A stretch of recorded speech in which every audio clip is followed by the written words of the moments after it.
Ang pasok naman sa trabaho at klase sa Aklan, suspendido dahil sa severe tropical storm o Pong. May mga balita ang Bombo Radyo Kalibo.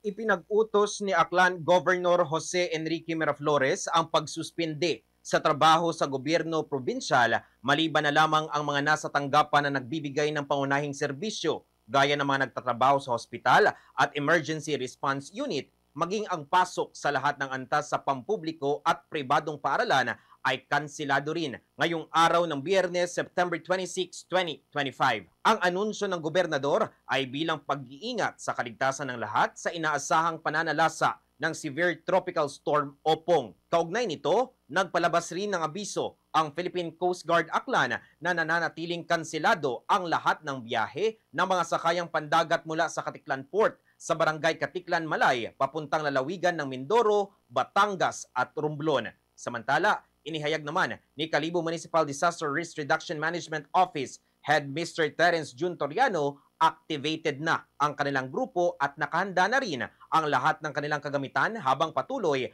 ang mga ito na nakamonitor sa lagay ng panahon.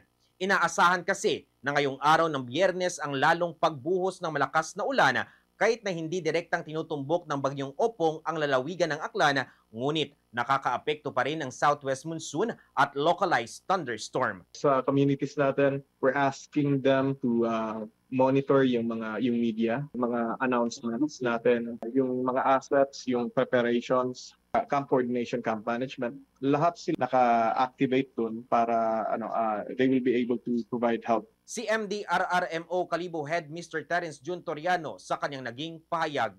Para sa Bombo Network News, mula dito sa Bombo Radio Kalibo, Bombo Vince Josh Reyes nag-uulat. And this is Bombo Radio Philippines, the #1 and most trusted source of news and information. Basta Radio, Bombo!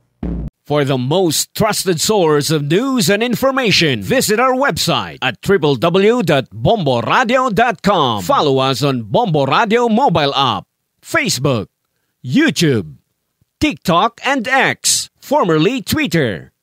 Like, share, and stay connected. Anytime, anywhere.